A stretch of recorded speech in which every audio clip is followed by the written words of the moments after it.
Queridos hermanos, siempre les propongo llevarse la hojita del domingo, de tal manera que ustedes puedan repasar la lectura del día domingo.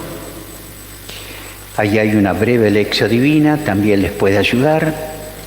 Todo para crecer en una espiritualidad bíblica, en una cultura bíblica, en una devoción por la palabra. Entonces repasamos las lecturas una y otra vez, las marcamos con lápiz, la hojita la usamos, para eso está.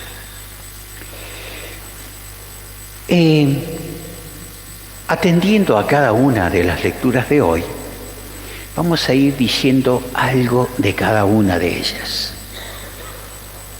La primera lectura está tomada del profeta Jeremías. Muchas veces hablamos del profeta Jeremías, aquel jovencito a quien Dios le propuso ir a predicar.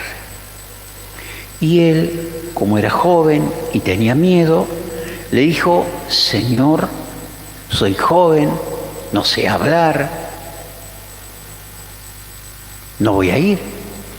Y el Señor le dijo: Jeremías, no tengas miedo, donde yo te mande irás, y lo que yo te diga dirás, y haré de ti una pared de bronce, nadie te podrá vencer. Pero la tarea del profeta fue difícil, sufrida hasta el final, hasta el punto que un día dijo: Señor, aquí está, toma tus cosas, yo me quedo al borde del camino, no predico más. Y él mismo se dijo: ¿cómo no voy a predicar si la palabra de Dios me quema el corazón? ¿Nos pasará esto a nosotros cuando escuchamos la palabra?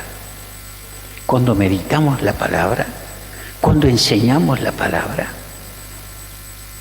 Como aquellos discípulos de Maús. Che, ¿acaso no ardía nuestro corazón cuando nos hablaba por el camino? Por eso digo, nuestra Eucaristía de cada domingo tiene que tener su preparación desde el momento mismo en que me decido venir. Cuando estoy preparándome para venir, ahí ya tiene que estar nuestro pensamiento, pidiéndole a Dios nos prepare para el gran encuentro del día del Señor.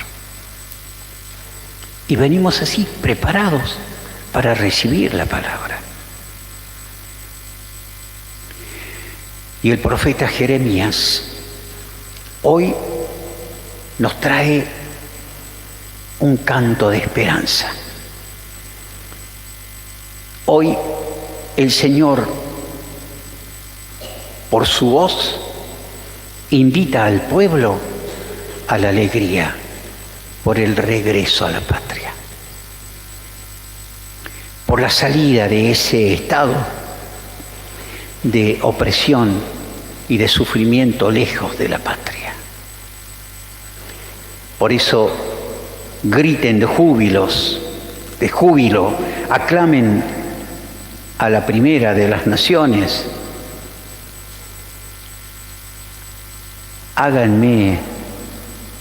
Háganse oír, alaben y digan: el Señor ha salvado a su pueblo, el resto de Israel. ¿Quién era el resto de Israel? Aquellos judíos que permanecieron fieles a la palabra, al Señor, estando en la situación que estuvieran, en el exilio, lejos de la patria, todo destruido. El resto de Israel, esto es lo que significa, el resto es aquellos que se mantuvieron fieles al Señor a pesar de las duras pruebas y dificultades. Por eso nosotros hoy la lectura del profeta Jeremías nos invita a ser fieles profetas. El resto que quedó para ser profetas en el pueblo.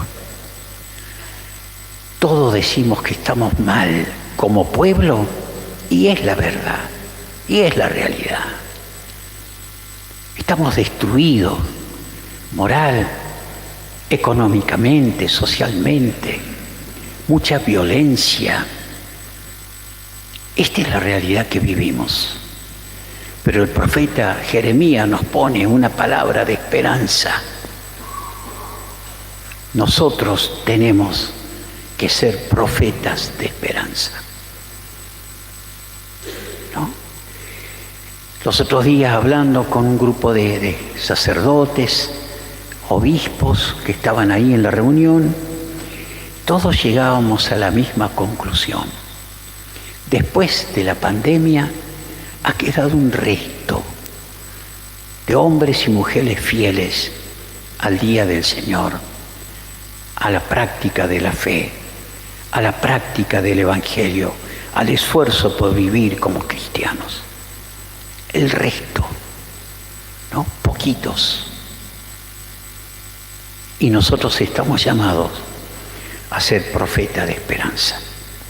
No nos sumemos nunca al desánimo. Y como el gran santo San Francisco de Asís, nosotros tenemos que decir, Señor, que yo ponga esperanza donde hay desesperanza. Y este es el grito de alegría del profeta Jeremías, que anuncia a su pueblo el fin del sufrimiento.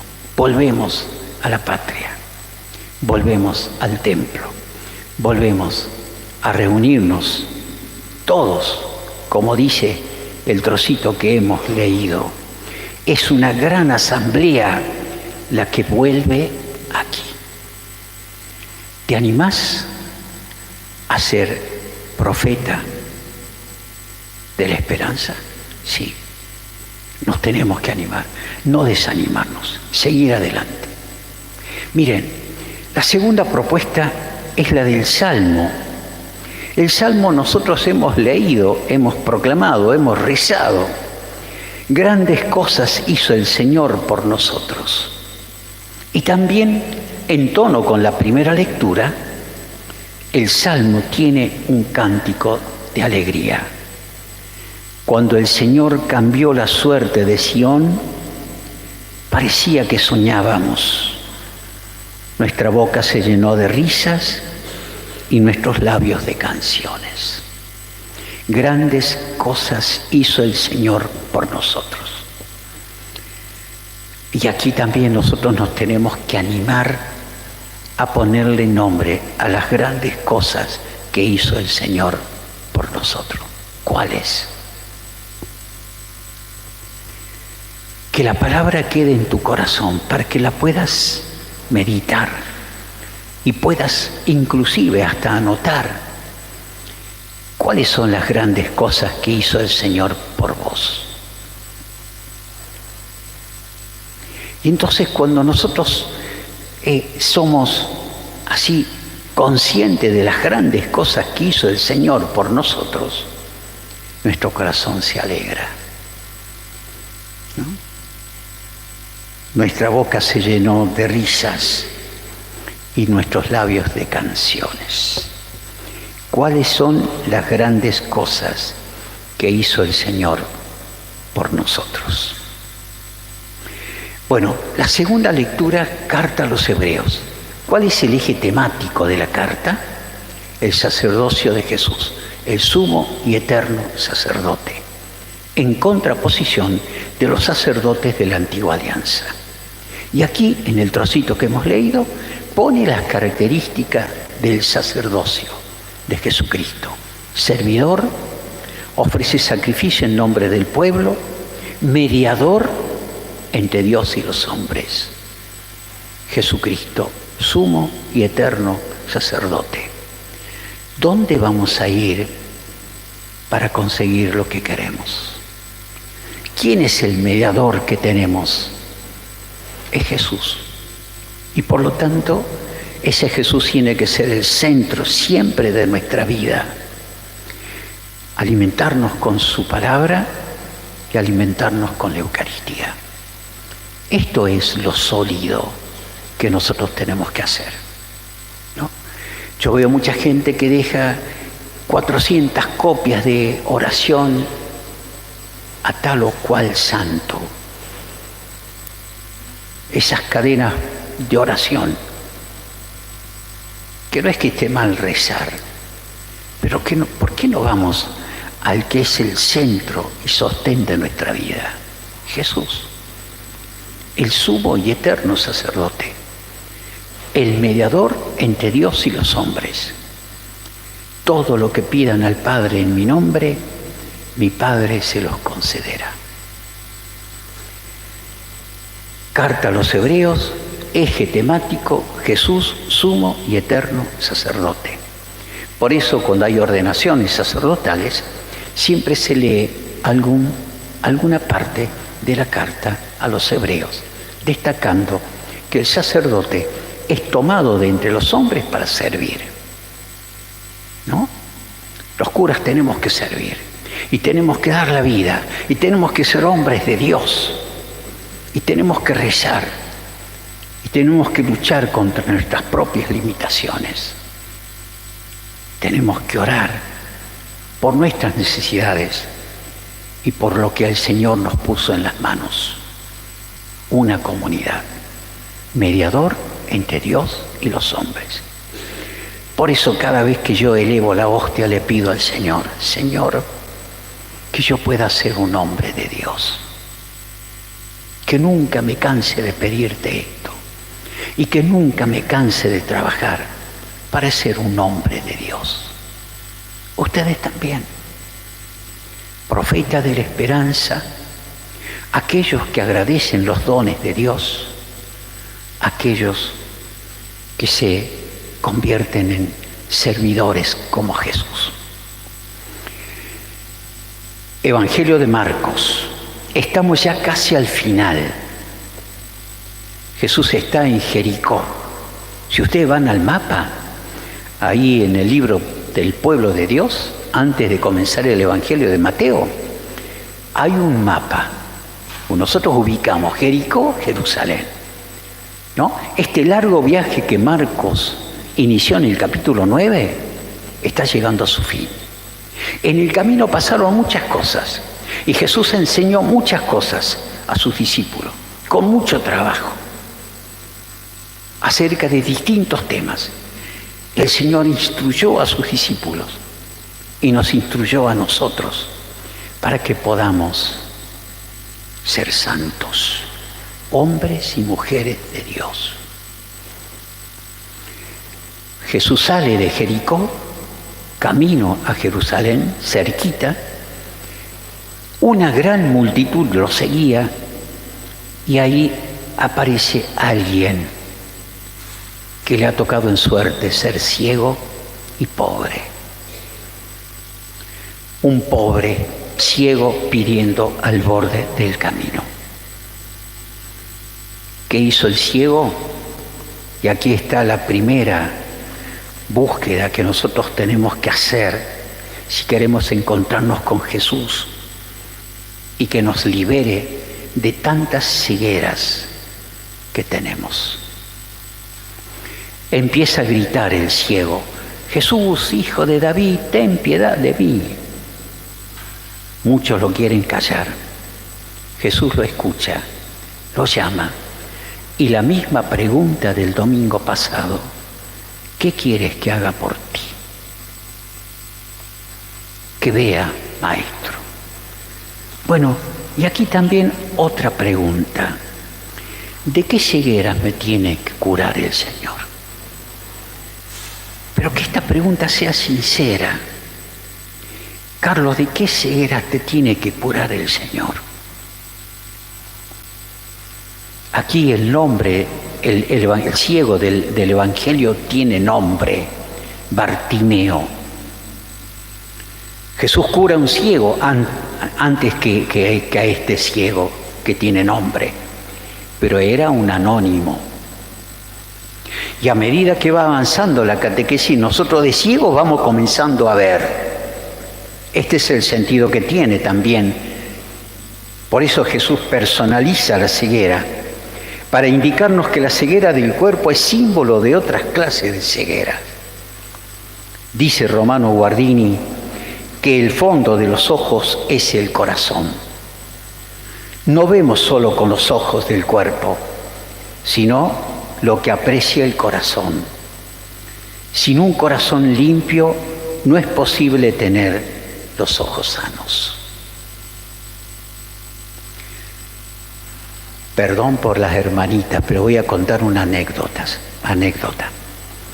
Una hermanita en un convento me dice: padre, quiero que sea mi confesor, mi director espiritual. ¿Cómo no, hermana?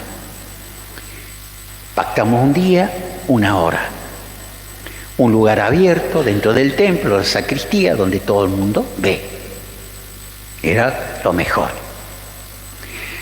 A medida que yo iba avanzando ir a verla a la hermana, me di cuenta que había una monja vieja que se paseaba por frente de la sacristía.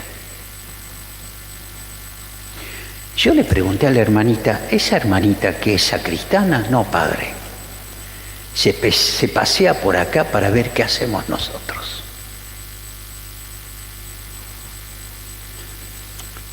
¿Qué pasó? Me dice la hermanita: no venga más, padre, porque me hace la vida imposible. Ahora, esto indica que el corazón está sucio. Sin un corazón limpio no es posible tener los ojos sanos. Martín Descalzo cuenta que un sacerdote amigo le había pedido que le mostrara la Basílica de San Pedro a un estudiante ciego que estaba en Roma. Por eso el escrito que tiene Martín Descalzo en Razones para la Esperanza es un ciego en San Pedro. Dice Martín Descalzo: bueno, te acepto el desafío, pero ¿cómo le muestro a un ciego la Basílica de San Pedro?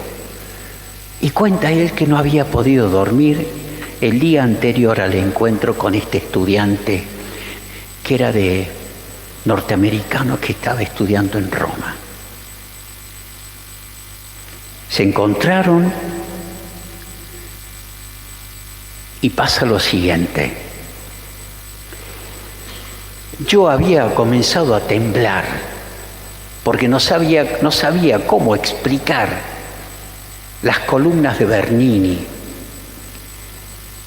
las ventanas en el estilo que tiene el Vaticano, las paredes, los pisos. Había comenzado a temblar, dice Martín Descalzo. Les aseguro que temblaba. Le pedí que nos sentáramos un rato antes de ver, entre comillas, la basílica.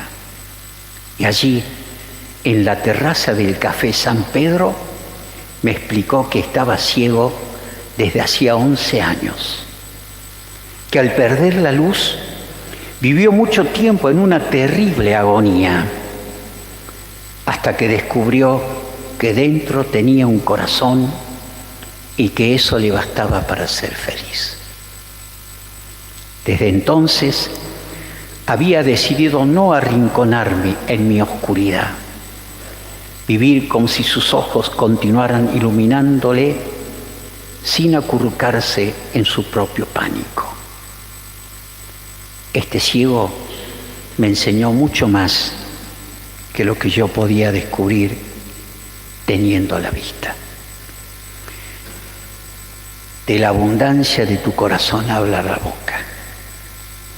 Entonces, aquí el ciego comienza a ver.